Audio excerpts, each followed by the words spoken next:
Oklahoma Gardening is a production of the Oklahoma Cooperative Extension Service as part of the land grant mission of the Division of Agricultural Sciences and Natural Resources at Oklahoma State University, dedicated to improving the quality of life of the citizens of Oklahoma through research-based information. Southwood Landscape and Garden Center, Tulsa's source for great gardens, southwoodgardencenter.com, and the Oklahoma Department of Agriculture, Food, and Forestry, helping to keep Oklahoma green and growing.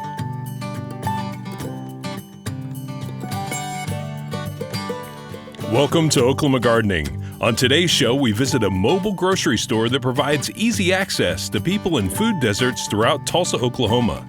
Host Casey Hentges identifies some poisonous plants for people in our landscapes. Turfgrass Specialist Dennis Martin has tips to control sandburs.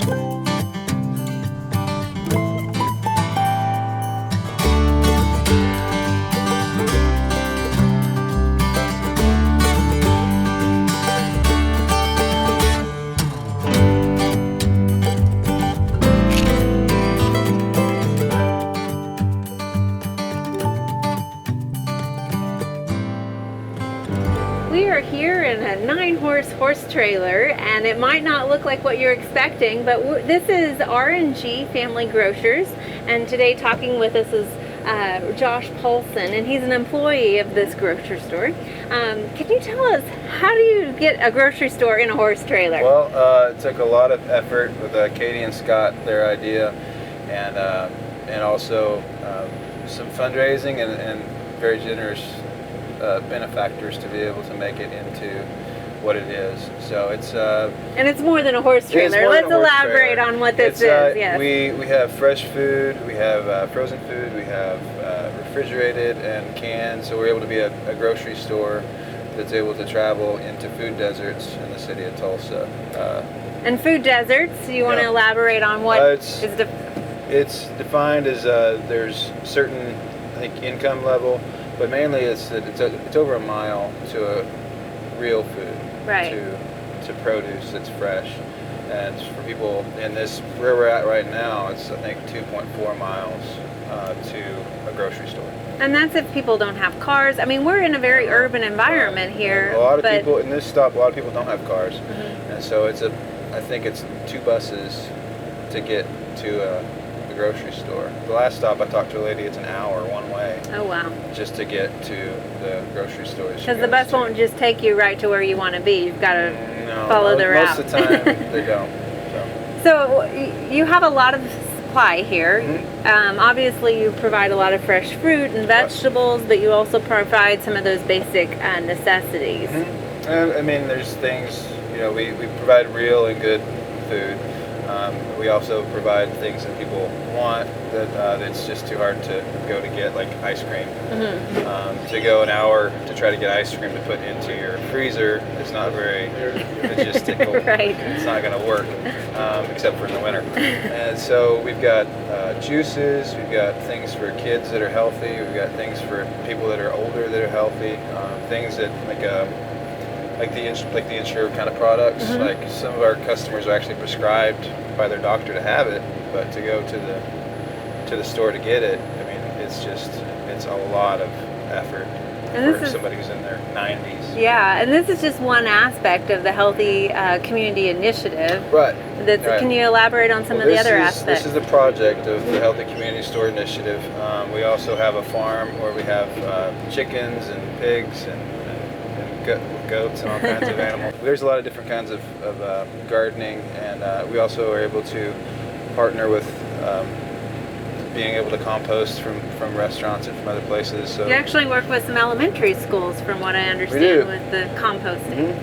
And we go to the educares. We take the stores to educare, so we have a lot of kids, and they kind of bring their parents on the store because we have treats for them, fruit snacks. And we're able to really become a part of the community. The biggest thing that I can see at the Health Community Store Initiative is to bring community stores back into the community. Healthy food, so that it's not just having to go across town to Walmart or to another store. That there can be a community store. These stops are really, we're trying to incubate and get people that are able to do it, communities, to be able to have a brick and mortar store in their community that they're able to take an ownership of. Something other than a convenience store. Yeah. That sometimes doesn't provide the healthiest selection. And there's things that we don't offer, like pop and stuff like that. That we don't do that because there's a lot of people that do that and take EBT for that. So we don't really have to. And you do take EBT and SNAP programs and the double up bucks and all of that. You offer all of that to your clientele. So this mobile grocery store goes to 18 different sites? I believe so. 17 or 18. Throughout, and a lot of them are either Section 8 housing or daycares that are senior living facilities. Right. Is that correct? Or a lot of them are, and the educators, and we also go to some parts of town that just don't. It's a food desert. It doesn't have a. Well, obviously, this takes the work of a lot of different people, and absolutely. You've got some volunteers that help you, and we're going to speak with one of those. Okay, awesome. Thank you. Thank you. Hi, Roy. So Hello. You're one of the volunteers here that make this work. Can you tell me a little bit about how you got to be a volunteer here? Well, I first met Katie 2 or 3 years ago. She came to our synagogue to speak to us about the food desert problem, which was not a term I was even familiar with at that time.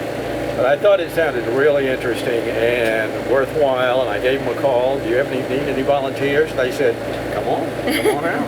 So here I am. So what do you do as a volunteer here? Well, I'm the package boy. Okay. I did that when I was 15 at Safeway. Now I do it when I'm 81. So you came with experience. Pardon me? You came with experience. That's right, I did. Long experience. So basically, I package and carry the groceries out, but of course the store needs to be straightened up every time we move the truck. And what do you take away as a person? What have you learned from the people that you've met with? Well, it's not that I don't have a varied background and have met a lot of different people in a lot of different places, but I know Tulsa far better than I did. And I've lived here 45 years. I know Tulsa and the people in Tulsa far better than I did 2 or 3 years ago when I started on this job. And I get a whole lot more out of it than I put into it, I can tell you that. It's wonderful to see what Katie and Scott are trying to do to solve the problem people have up here between lack of full-service grocery stores and transportation. We talk to people all the time. So I met a woman the other day. She takes a bus all the way to 81st Street South to go to the Walmart, and she's at least my age, and certainly not in the kind of physical condition that I'm still in. And that's just typical of the problem that these folks have up here. So just to be able to help a little bit, but more often, it's really one of the good things is that more and more the city council and the mayor seem to be talking about this problem, trying to address this problem. And I think it's great that the community's pulling together, and it takes all types of people to help, whether those are volunteered or paid. Everybody can get involved in this. That's right. And the more people you draw into it, the more people that get a chance to see what's going on, the better chance we have of solving problems like this.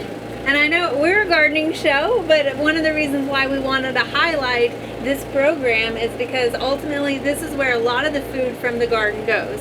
I know that Katie works with other farmers to harvest some of those produce, and this is what, as gardeners, we want to do with our food, is feed people. That's right. We've even taken people from my synagogue out to the farm and done a little harvesting just to show people how all this begins and what it takes. Well, thank you for your help with this, and it's a problem that hopefully will be reduced soon. We certainly hope so. So Devon, you're one of the customers that utilizes the R&G Family Grocers. Yes, ma'am. I usually come out here every Tuesday. I get a lot of groceries for me and my kids. Fresh produce. They have really good juices and mixed nuts. Just all the essential stuff that my kids need to grow healthy, you know. What would it mean to you that it's coming right here to your community? Well, the general fact that it comes right here in front of us, it's really easy because personally I don't have a car right now and I have 3 little girls. So the fact that I can just come out of my home, literally walk across the parking lot and pick up fresh produce is just a blessing for me, you know. And it's easier for me. And we saw some of your girls enjoying those cherries. Yes, they love ma'am. that fresh produce. My youngest one actually stole one of the cherries out of the bag, so I had to go ahead and get the bag. So Devon, where would you be getting groceries from if this wasn't here in your backyard? If this didn't come to the place, well, excuse me, in front of the complex, I'd have to walk about 5 miles to the closest warehouse market. And 3 girls and my wife is at work half the time. It's pretty hard to do, you know. I can't just pack up all my children and walk 4 or 5 miles to the store. Plus carrying all those groceries back and forth. Exactly, yeah. I come and see these guys. They're 2 same people in there every time. They're always really nice to me and my girls, and I really enjoy just the produce that they have, the freshness they bring to the community. And they gave a little treat to your girls too. Yes, they gave them some fruit snacks. It was pretty nice of them. Well, it's obviously, you know, neat for the community, and I see a lot of the neighbors talking in there also, and yes, ma'am. It brings everyone together. So thank you for sharing your story Not with a problem. us. Thank you.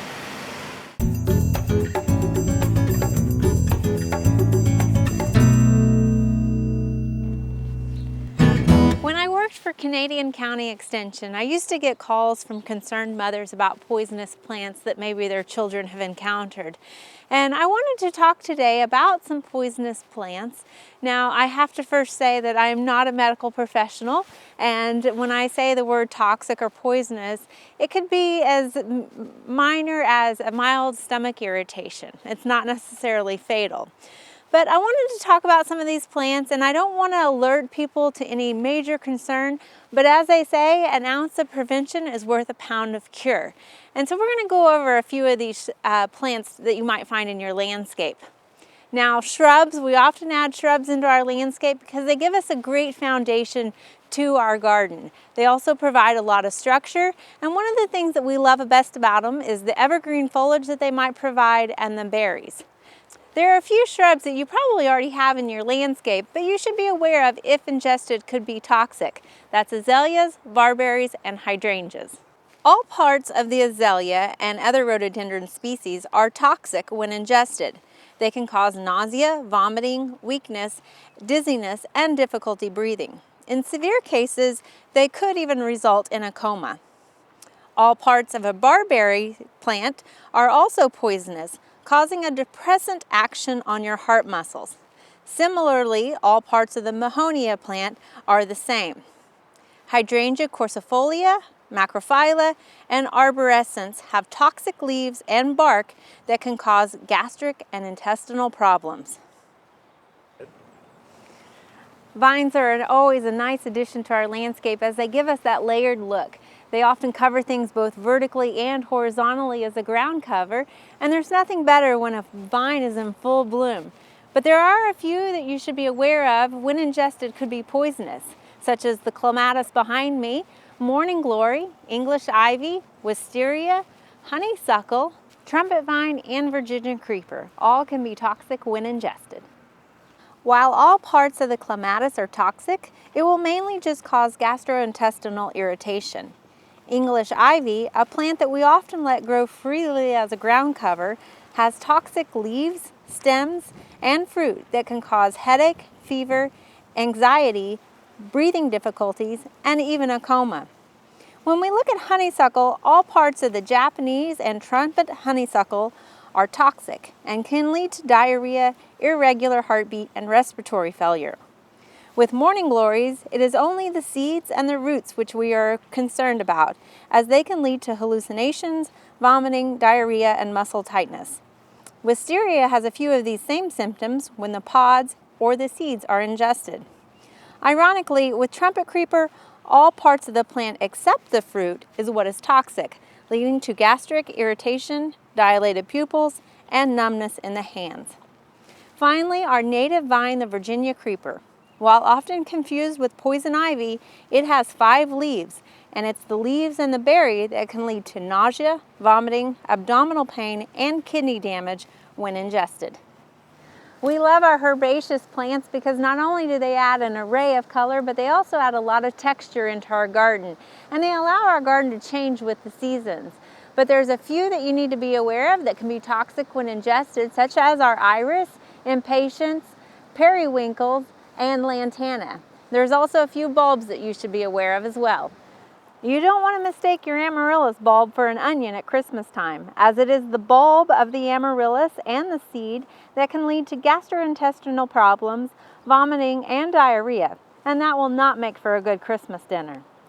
All parts of a caladium will cause burning in your mouth and throat and may cause vomiting.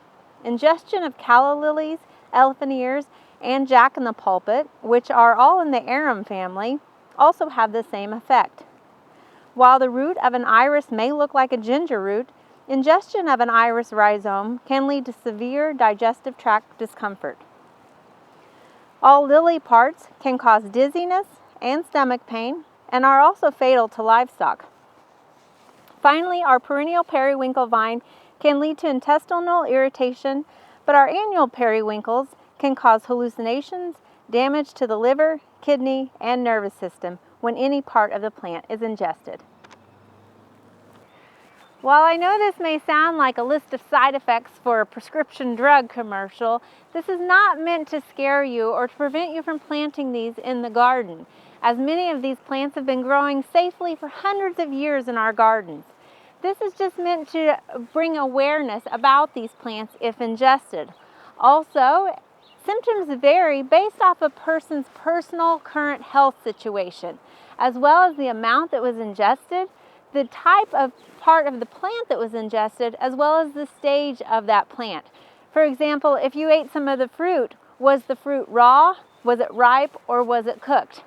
This segment is just simply to bring awareness about the plants that are in your landscape. A lot of times we think plants are natural and, well, therefore not harmful. But this is why it's important not to go through and eat anything that you're not familiar with or that you don't know is truly edible. You want to make sure that you are being safe in the garden, as there's always risks around us. And for example, take for instance the rose. I know a lot of people probably have been snagged by the rose, and yet it's still one of our prized plants in the garden.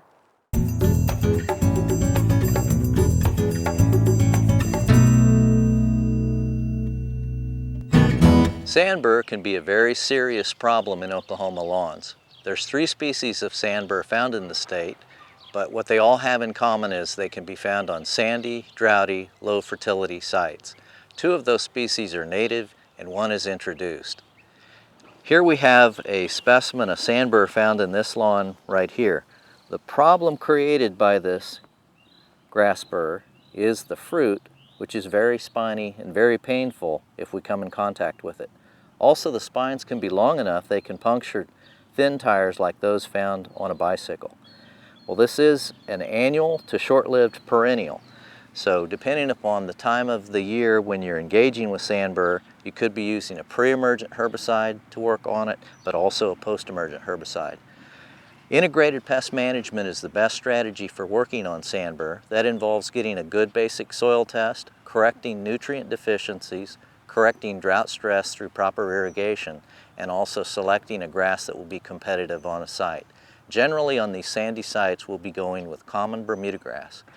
But the pre-emergent program for crabgrass will also work against the annual forms from seed, but then after we've had some breakthroughs, we could be looking at the use of a post-emergent herbicide. The herbicide most commonly available for a consumer to use for post-emergent sandbur control is the product called Image, active ingredient imazaquin. If you're uncomfortable with making post-emergent herbicide applications for sandbur, you can look for a professional to make those applications. There's 2 additional products that the professional can apply to get post-emergent control of sandbur. In the past, when MSMA was labeled for use by the consumer on home lawns, that was a very reliable post-emergent product. But the new labeled MSMA products are not labeled for use on the home lawns, so they should be avoided in that application. In summary, for good, effective sandbur control, we want to get a basic soil test, we want to correct any nutrient deficiencies present, we want to irrigate properly to reduce drought stress, we want to introduce a well-adapted Bermuda grass to the site, we also want to use a pre-emergent herbicide and also a post-emergent herbicide. Those integrated practices will help us get effective sandbur control.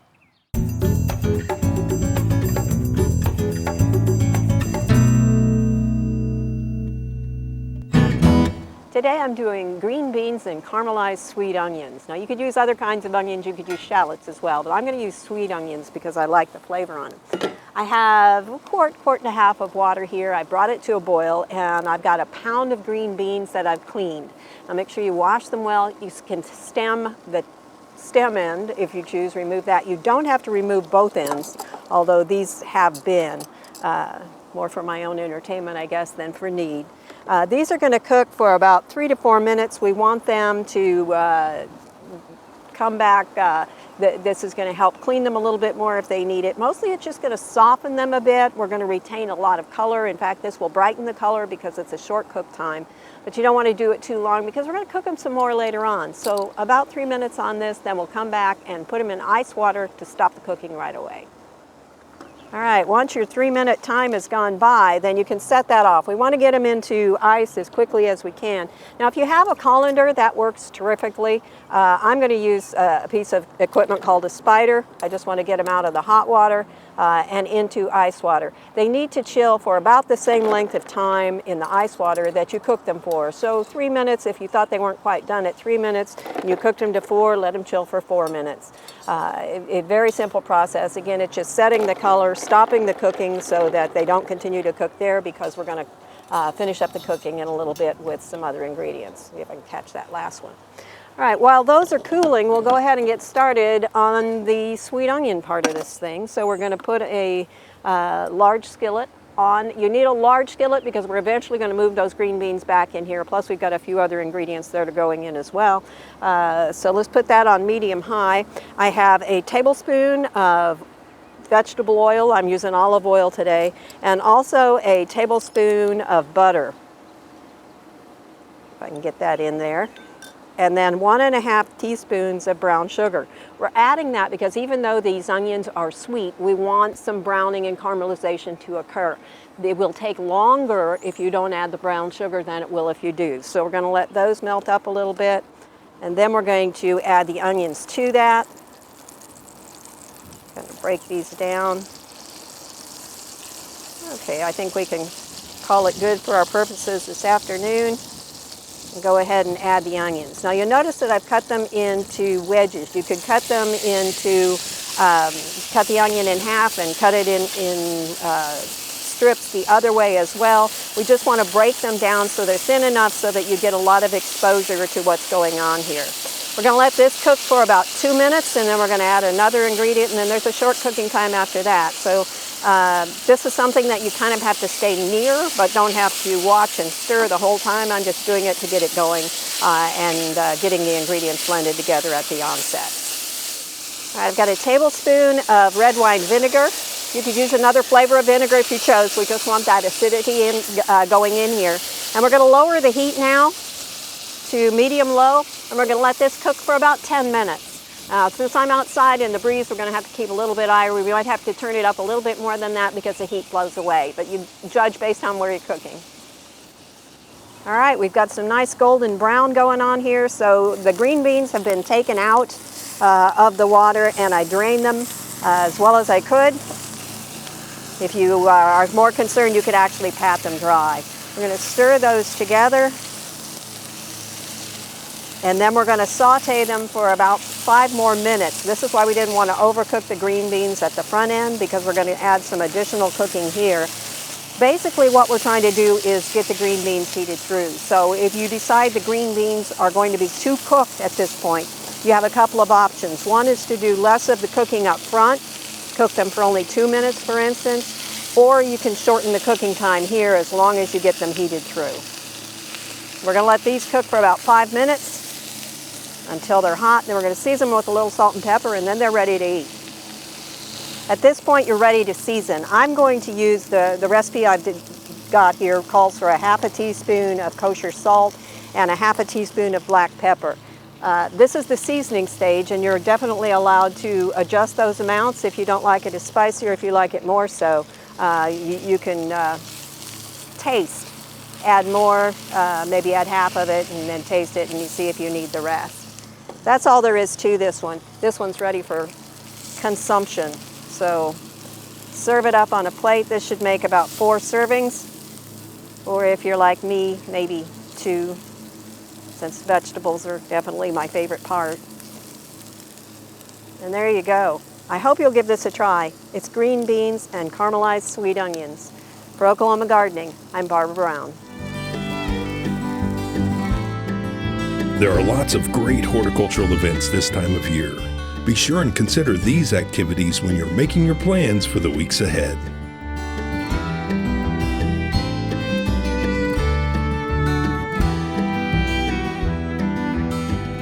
Next week, we follow the path of some produce in the Oklahoma Food Cooperative, from grower to consumer, and visit with some of the people who are behind the scenes of this wonderful resource for buying and selling local.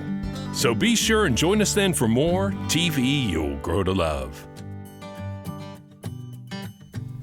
To find out more information about show topics, as well as recipes, videos, articles, fact sheets, and other resources, including a directory of local extension offices, be sure and visit our website, oklahomagardening.okstate.edu.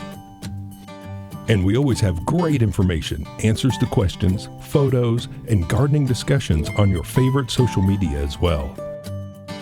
Join in on Facebook, Twitter, and Instagram.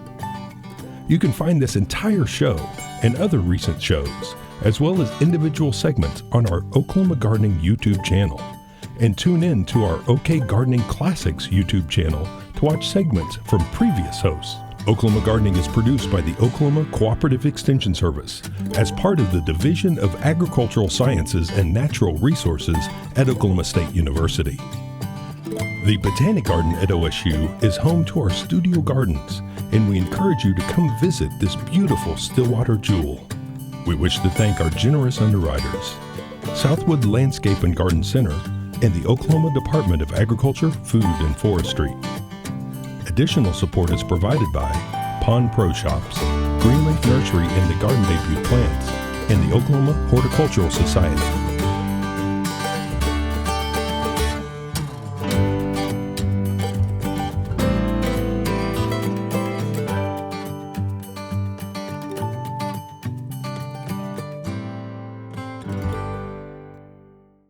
We hope you enjoyed this video. It's part of our Oklahoma Gardening YouTube channel. You can also find even more videos on our OK Gardening Classics YouTube channel. And join us on social media for great gardening tips, photos, and discussion.